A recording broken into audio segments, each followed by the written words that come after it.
Assalamualaikum warahmatullahi wabarakatuh. Kembali lagi ke EJL Channel. Lalu kawan, lalu semuanya, semangat para petani Indonesia demi kepentingan bangsa.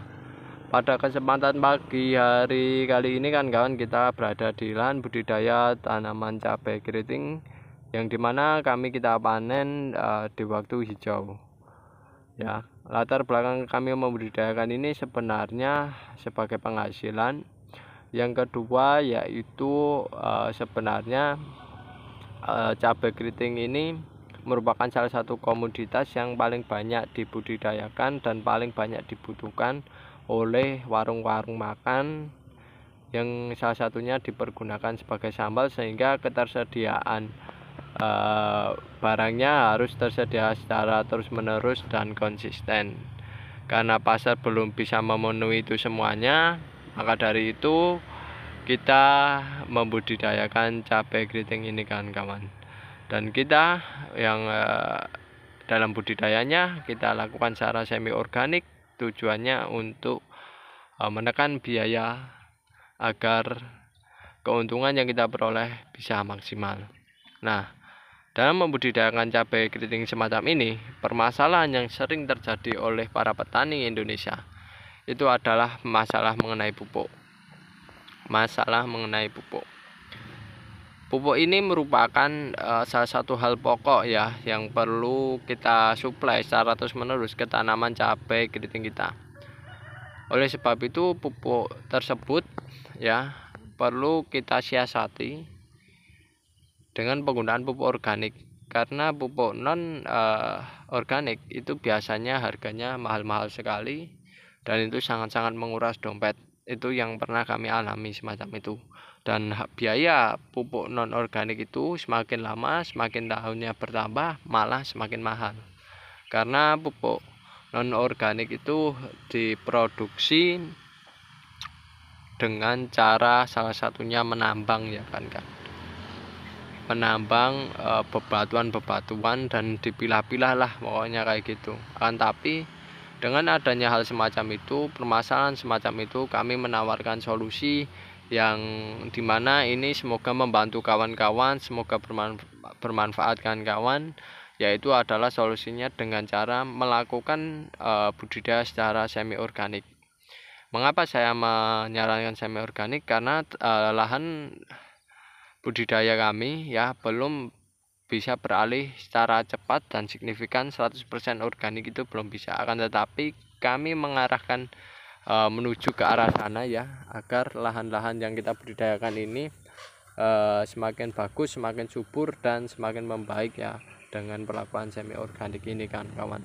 Dan nantinya lama-kelamaan nanti akan berubah dan kembali lagi pada normalnya lahan budidaya, yaitu dengan perlakuan secara organik kan semacam itu. Nah, perlakuan semi organik ini kemarin kita uji cobakan kepada tanaman cabai keriting kita. Sebelumnya kita pernah membuat pupuk organik cair, kan bisa lihat di video sebelumnya. Nah, pupuk organik cair tersebut kita uji cobakan kepada tanaman cabai keriting kita. Karena pada sebelumnya cabai keriting kita ini performanya kurang bagus dan semakin memburuk lah permasalahan yang terjadi itu kayak gitu. Sehingga pada waktu kayak gitu kami berinisiatif untuk melakukan perbaikan dengan cara semi organik. Kita uji cobakan dengan pembuatan pupuk sendiri, lalu kita berikan ke tanaman cabai keriting kita, dan alhamdulillah untuk hasil pertamanya secara bagian vegetatif maupun bagian generatifnya itu mengalami pertumbuhan yang semakin lama semakin membaik. Kawan bisa melihat di sini ya, daun dari cabai keriting itu kondisinya semakin lama semakin mengecil ya, yang tua-tua itu. Nah, itu kan efek dari penggunaan secara konvensional ya, secara konvensional dalam artian kita menggunakan pupuk kimia saja. Nah, itu untuk tanaman cabainya kurang tahan serangan dari penyakit maupun hama. Dan ketika itu kan kawan, kita melakukan secara semi organik dengan membudidayakan dengan perlakuan yang dicampurkan antara pupuk non organik dengan organik. Nah, setelah itu kita campurkan, alhamdulillah tanaman cabainya kan bisa lihat daunnya malah semakin lama semakin membaik. Bagian atasnya ya itu pada bermunculan, pada hijau kembali, pada membentuk daun kembali dan membentuk bunga kembali, dan buahnya semakin lama semakin membaik dan alhamdulillah semakin banyak berbuah ketika kita melakukan secara semi organik. Nah, perlakuannya ini kita malah lebih buruk ya, untuk pupuknya itu lebih yang murah kan dibandingkan yang sebelumnya. Sebelumnya kita menggunakan pupuk NPK, itu per kilonya sudah kan bisa tahu sendiri NPK sekilonya berapa kan. Nah, setelah kita lakukan secara semi organik, kita menggunakan pupuk Ponska dan urea, yang dimana kita campur perbandingannya 1:5, 1 urea 5 Ponska, dan kita berikan pupuk organik cair yang kita buat sebelumnya. Kita uji cobakan di sini, alhamdulillah respon tanamannya itu cukup bagus ya, respon tanamannya cukup bagus dan performanya semakin lama semakin membaik, alhamdulillah semacam itu ya. Karena apa? Karena sebelumnya itu cabai ini itu harusnya belum mati, akan tapi mau mati kan kawan. Ketika melakukan semi organik hasilnya bagus secara daun, bunga, batang, cabang, tunas itu pada keluar semua, bahkan buah. Dan buah kemarin itu kita rempel ya kan.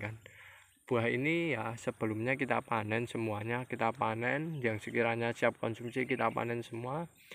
Nah, dengan perlakuan semi organik alhamdulillah buahnya ini di usia 3 minggu sudah membesar kembali, sudah membaik kembali.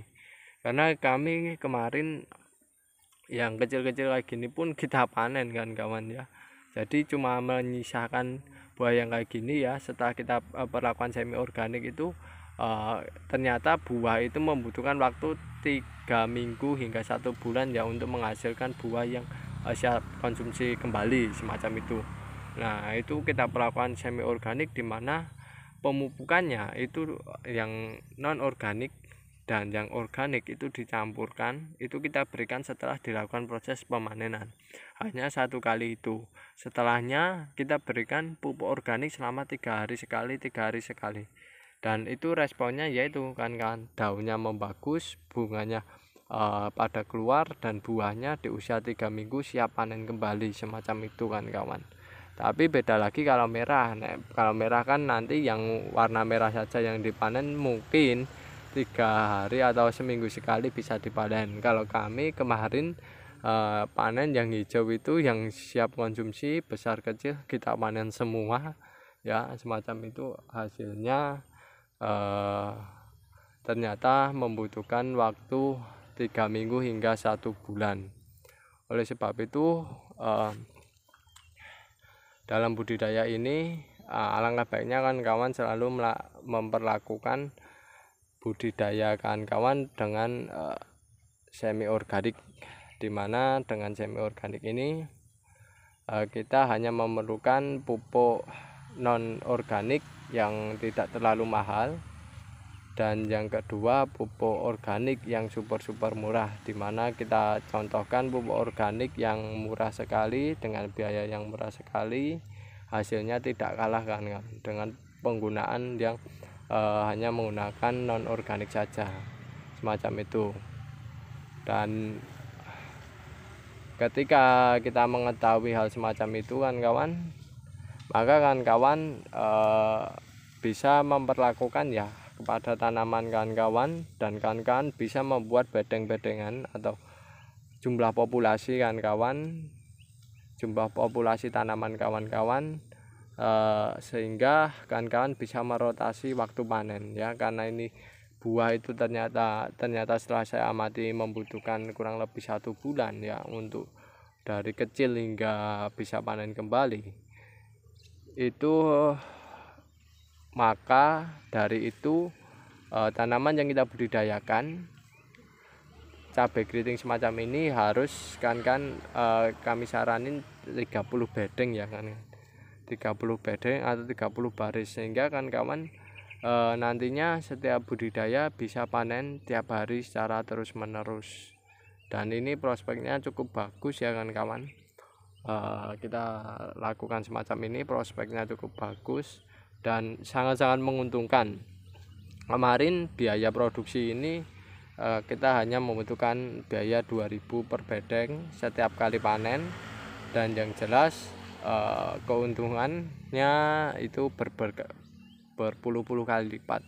Jadi satu bedeng ini kemarin kita bisa menjual di harga antara 40 sampai 60.000, dan itu biaya produksi yang kita pergunakan adalah Rp2.000.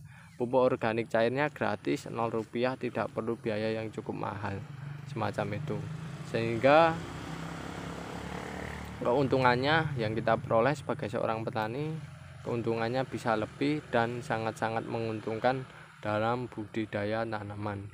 Oke kawan-kawan, itu updatean mengenai kegiatan pagi hari ini dan mengenai tanaman cabai keriting kita. Semoga kawan-kawan bisa mengambil manfaat dan hikmahnya. Jika ada kekurangan maupun kesalahan dalam pembuatan video kali ini, kami mohon maaf yang sebesar-besarnya. Saya akhiri, wassalamualaikum warahmatullahi wabarakatuh.